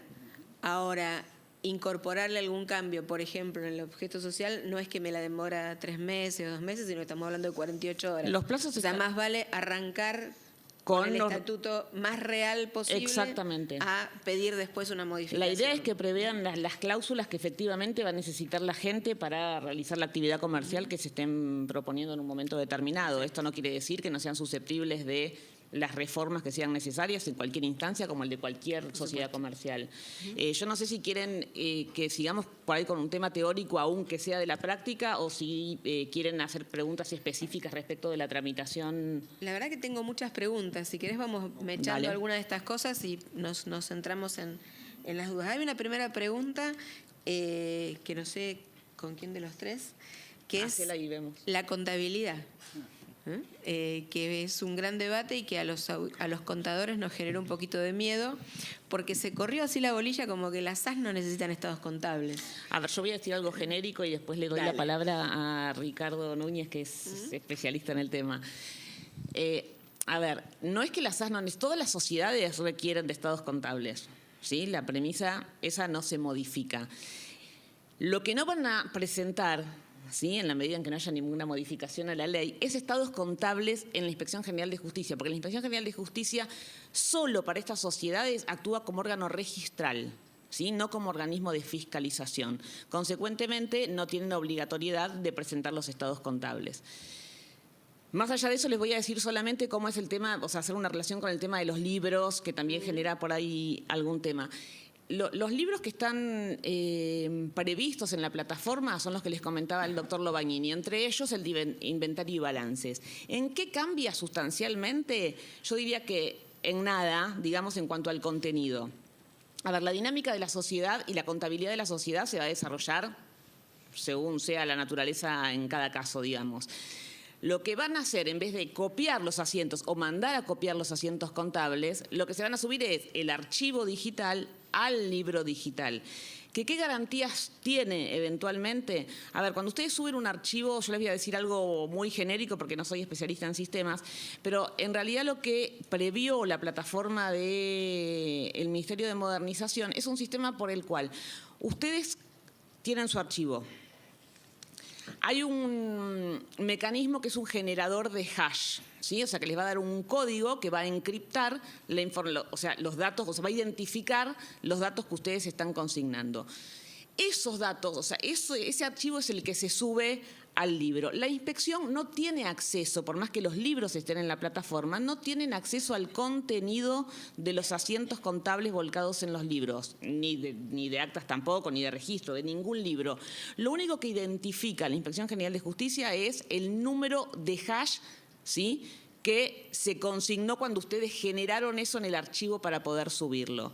En materia contable, como nosotros no vamos a tener fiscalización, en principio no sabemos más adelante, pero la idea es que no sea una sociedad fiscalizada. ¿Para qué sirve este número, esta identificación del archivo? Sí, en los trámites registrales, o sea, si ustedes acompañan un acta volcada en el libro de actas, que a su vez está...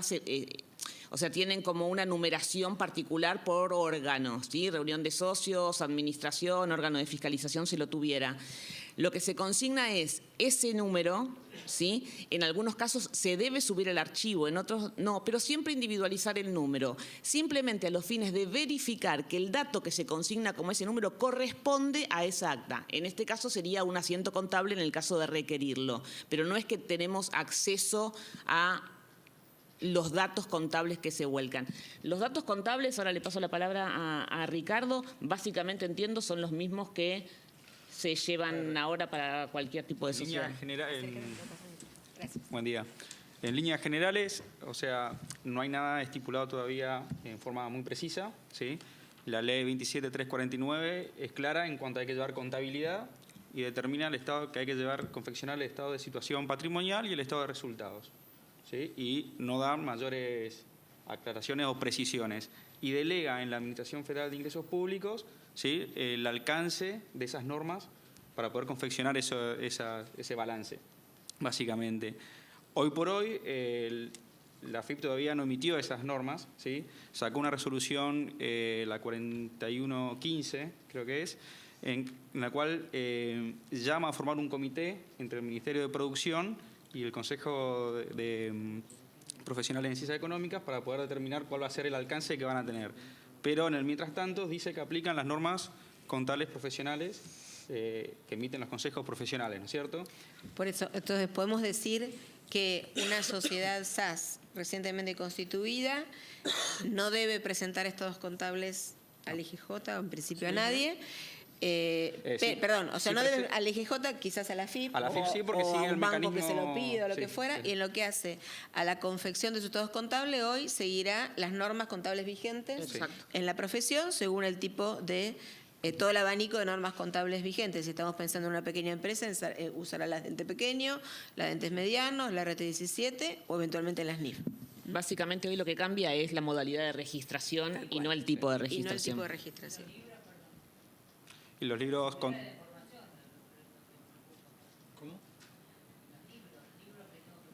Los libros son los Los libros libros digitales. son exclusivamente digitales, es todo en archivo digital. No No puede haber tiene una previsto, no está prevista la rúbrica de libros papel. Está previsto exclusivamente Pero la hay un totalidad de proceso los como libros. de rubricación del libro digital. Quedan habilitados automáticamente los 4 libros, o sea, libro de inventario y balances, acta, diario y registro de acciones. Los 4 libros quedan automáticamente habilitados al momento de registrarse la SAS. Precisamente no va a haber libro 1, 2, 3, 4, porque son libros interminables, digamos. Un libro digital, o sea, no va a tener hasta 100 fojas si iniciamos el libro número 2. O sea, y todos los asientos van a estar identificados con la fecha del asiento, ¿sí? O sea, de manera automática se genera que tal asiento se volcó en tal dato. O sea, no está individualizado tampoco por foja, sino por archivo digital.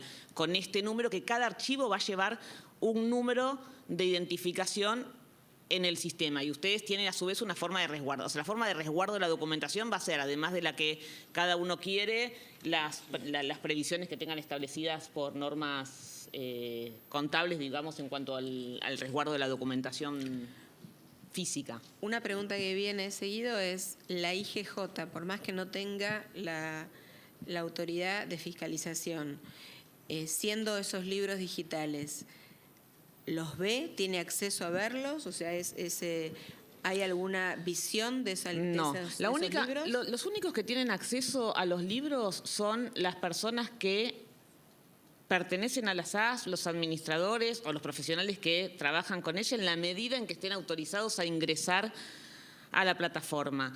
La inspección no ve absolutamente el contenido de ningún libro, ni siquiera el de los libros de actas. Solamente va a poder ver el contenido de un acta en la medida en que tienen que registrarlo, ¿sí? Nos facilitan, o sea, nos tienen que comunicar e informar el número de hash del acta que nosotros necesitamos ver eventualmente, y nosotros validamos que ese número, porque o sea, está el generador de hash y el validador, ¿sí? O sea, yo lo que verifico es, copio el número, porque es un número, no son 4 dígitos, no sé cuántos son, pero es realmente extenso. Y en función de eso nosotros, o sea, lo que identificamos es que tal acta o tal asiento está individualizado en eso. Para ver el contenido del libro, nosotros necesariamente, necesitamos que ustedes manden el archivo digital que subieron bajo ese número. No hay manera de que tengamos nosotros el contenido de eso. Ni nosotros, ni Modernización, ni ninguno de los que intervienen en los sistemas. No, solamente la sociedad tiene acceso a sus propios libros, como hoy. En el caso de requerirse información, en vez de nosotros pedirles hoy el libro físico, como yo les diría, acompáñenme el libro Inventario y Balances, lo que le vamos a decir es, acompañe el número de hash, por los que ustedes eventualmente no lo vamos a pedir porque no fiscalizamos en materia contable, pero en todo caso lo que le pediríamos sería individualice el número de hash por el cual se asentó el balance correspondiente al ejercicio cerrado a tal fecha. Sí.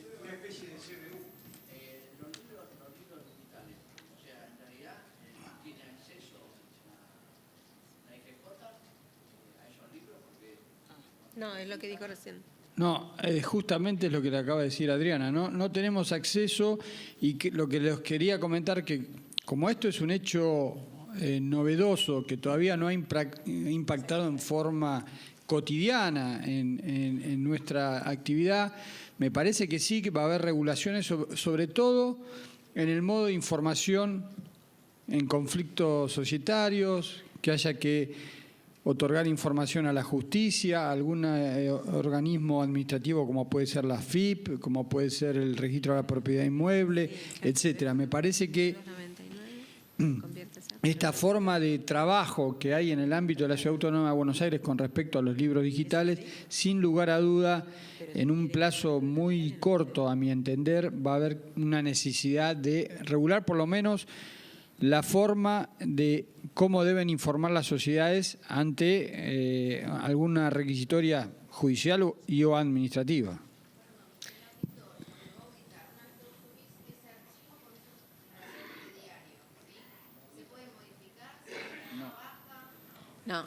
No, se pueden modificar. O sea, se modifican como en teoría se modifican ahora. Se modifican con... A ver, hoy en teoría se modifican con... Debieran modificarse con asientos posteriores. Claro. ¿Sí?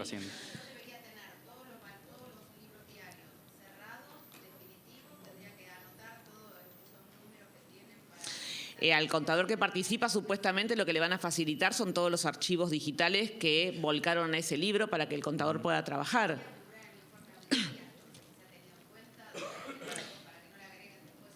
Es que si se... A ver, volvemos al principio. Cuando yo encripto el archivo que voy a subir, no puedo modificarlo. Si yo le altero un punto, una coma o un número, me cambia automáticamente el número de identificador, lo que nosotros llamamos, o sea, lo que se llama hash, ¿sí? No hay manera de modificarlo sin que el hash no se modifique. Consecuentemente, no se va a condecir nunca. Si yo le puse una cifra determinada, así le pongo un punto de más o una coma, altera automáticamente el archivo. El archivo pierde el valor como tal para ese número de hash. Va a tener el valor el asiento posterior, o sea, el archivo nuevo con el número de hash nuevo.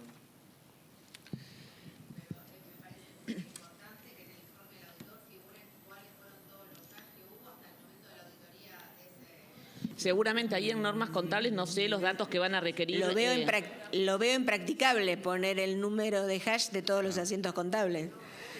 Ahí en materia... Claro. Porque sería como poner el número de foja de... Claro, el número de foja de todos los libros publicados. A ver, acá lo que tenemos, me parece, ¿no? Y ninguno es experto en SAS y estamos todos aprendiendo, ¿no? Como dijeron los que más saben que acá me acompañan. Lo que yo me imagino es que el primer chip que tenemos que cambiar es que ahora los libros son digitales. Entonces, imagínense que es algo un poquito más sofisticado y no quiero hacer ninguna propaganda, a un tango, por ejemplo, a un Becherman. O sea, no hay más libro de papel. Entonces, la posibilidad que hoy teníamos de preparar, si a alguien se le hubiera ocurrido, llega al cierre del ejercicio, empieza a preparar los aserios en un papel de trabajo o en un Excel, y después, que está todo cerrado el balance, va y lo manda al libro rubricado papel, eso va a haber que cambiarlo.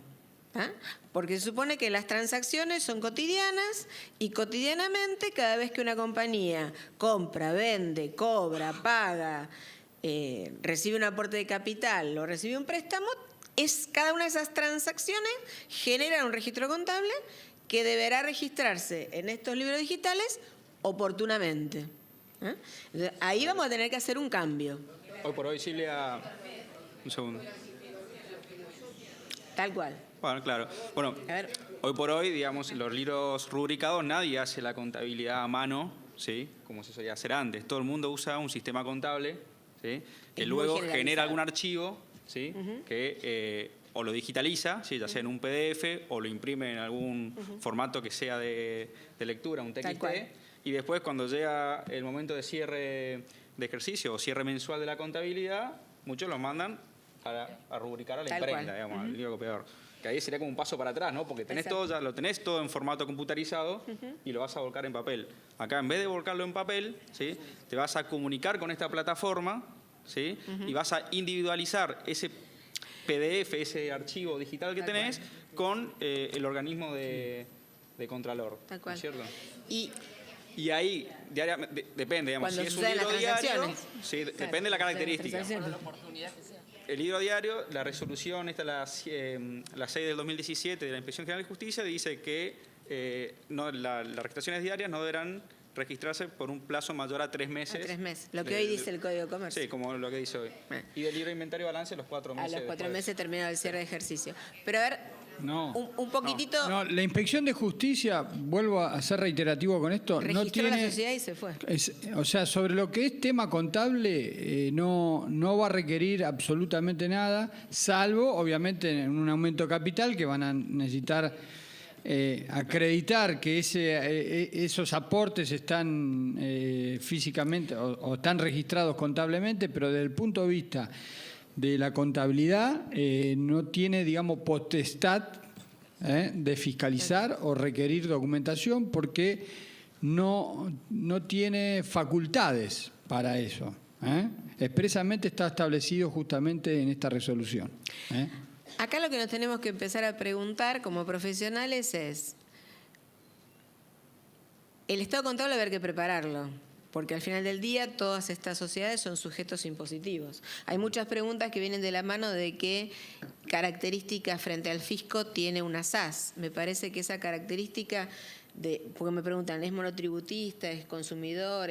O sea, yo no soy tributarista, aclaro, pero me parece que va a depender de la actividad de la sociedad. O sea, no es que la SAS tiene un régimen especial. No. O sea, exacto, es el mismo régimen que cualquier otra sociedad, que le correspondería como cualquier otra sociedad. Ahora, la AFIP seguramente al final del ejercicio, vía la declaración jurada anual, va a requerir un estado contable, ¿sí? Ya lo requiere. Ya lo requiere. Sí. El banco al cual saque una cuenta, pida un préstamo, va a requerir un estado contable. Algún cliente, algún proveedor. Ahora lo que nos cambia en la mentalidad es quién va a ser para quién estamos preparando el estado contable. Además de para la empresa que sepa cuál fue el resultado de su para el IGJ no. Pero para el resto de los usuarios de la información contable, eso sigue igual. Lo único que para preparar el estado contable, en vez de tener un libro rubricado de hojas, de papel, voy a tener este sistema, esta plataforma digital, de donde surge el registro diario de las transacciones. Claro, exactamente. Las normas son las mismas, la forma en que se prepara el estado contable es el mismo, la forma en que se audita el estado contable es el mismo, adaptado a que voy a tener que auditar un sistema digital y no papeles. ¿Sí? Pero el resto, pero a ver, Y que siempre va a haber una individualizado en el factura, un sistema. compra, y va a estar individualizado Porque si en lo el tenés sistema. digitalizado y no lo subiste al sistema, es como que no. Tal cual. Entonces ahora, existe. una pregunta, y pensando en los profesionales, ¿no? Tengo un cliente que está iniciando un emprendimiento. Entonces, quizás la pregunta sea explorar, ¿en qué casos es recomendable sugerirle a un cliente arrancar por una SaaS? ¿O en qué casos es recomendable a un cliente que tiene una SRL o una SA, pasate a una SaaS? O, avanzado el tiempo, si mi cliente tiene una SaaS, le digo, no, ¿sabes qué? Llegó el momento de que ahora seas una SA. O sea, ¿cómo es esa movilidad hacia la SaaS y saliendo de la SaaS?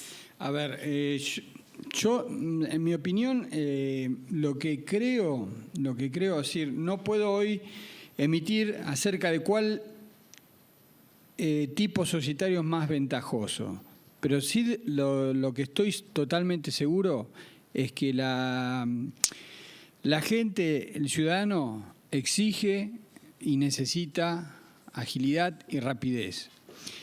El registro público tiene dos piezas para mí claves o fundamentales que son, por un lado, el principio de seguridad jurídica, es decir, que hay de lo que publicita, de lo que inscribe, hay una presunción, una verosimilitud de que se han cumplido con todos los requisitos legales y fiscales. Y por el otro lado está la rapidez, es decir, nosotros tenemos dos pedales, este principio de seguridad jurídica y el otro el de rapidez. Si uno aprieta más que el otro, a veces puede surgir problemas o inscribir cosas en forma incorrecta. Por eso le digo, no sé cuál es. A ver, desde la autonomía de voluntad, sin ningún lugar a dudas, es que las SaaS priman hoy sobre los tipos tradicionales. Pero nosotros tenemos otra experiencia también novedosa y nueva, que es la inscripción de las SRL 24 horas. Esas SRL 24 horas se inscriben también con libros rubricados, se le dan al ciudadano con libros rubricados en formato papel, ¿sí? Los libros tradicionales, y el quit. Esto empezó a operar el 1 de agosto. A hoy hay casi 2.000 SRLs inscriptas, con lo cual, desde ahí les digo que me parece que como especialistas o operadores en el derecho societario, como contadores, como abogados, nuestros clientes nos exigen, por un lado, rapidez, sencillez y seguridad. Con lo cual, mi opinión es que el tipo societario que elijan o escojan tiene que tener estas piezas claves para que puedan funcionar, digamos. Es decir, eso es, en mi experiencia, lo que hoy el ciudadano manda y lo que el ciudadano pide. Sí. A ver, nos llegan algunas consultas sobre el tema del objeto, ¿sí? El objeto en la SaaS puede ser amplio, prever diversas actividades que no necesariamente tienen que estar siquiera vinculadas entre sí, ¿sí? O sea, que pueden prever el objeto que efectivamente, o sea, yo iba a decir el que quieran, pero bueno, el que efectivamente sirva para el desarrollo de la actividad que tienen prevista.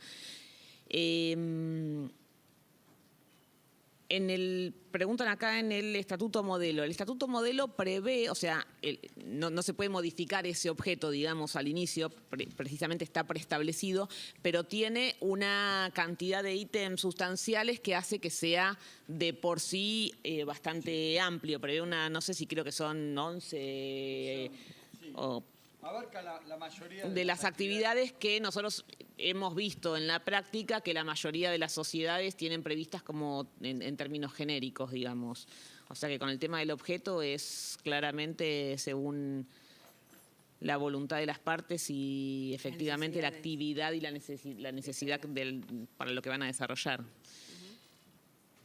Acá hacen una pregunta muy puntual sobre el tema del ingreso de las actas a la plataforma TAD. Comenta la persona que subió un acta colocando el hash, pero no ha recibido una notificación en TAD con el recibo digital. Únicamente tengo un comprobante del trámite que se originó al ingreso. ¿Resta algún otro procedimiento? Yo no sé efectivamente qué recibió esta persona porque no lo estoy viendo.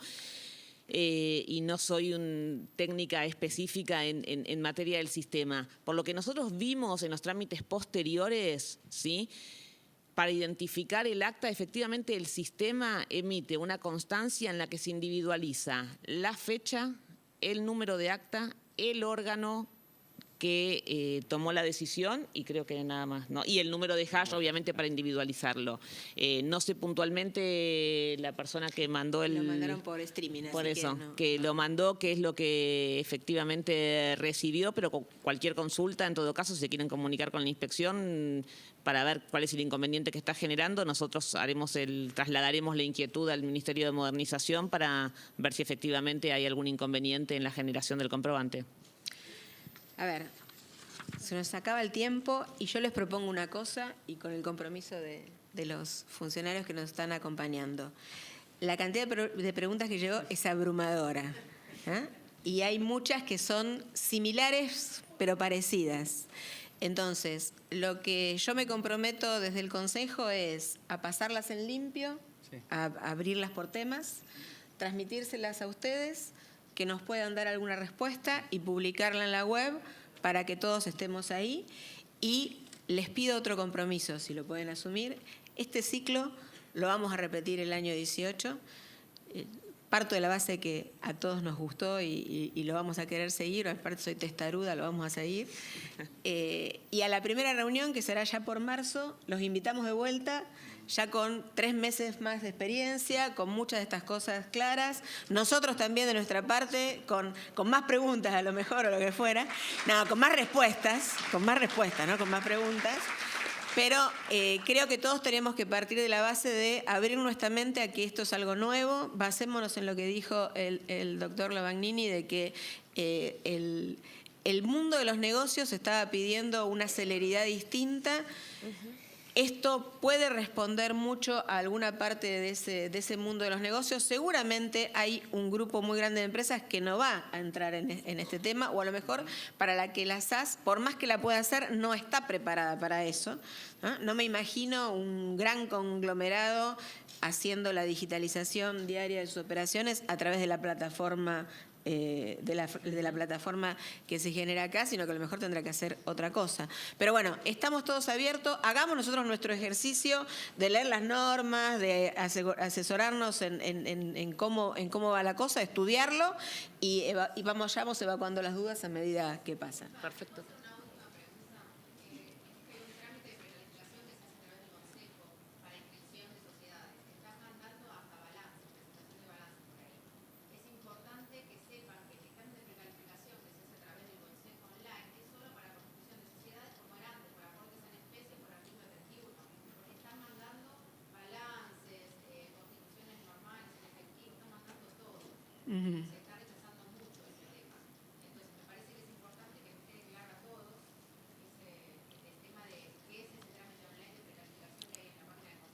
Perfecto, ¿está claro? Gracias por la aclaración.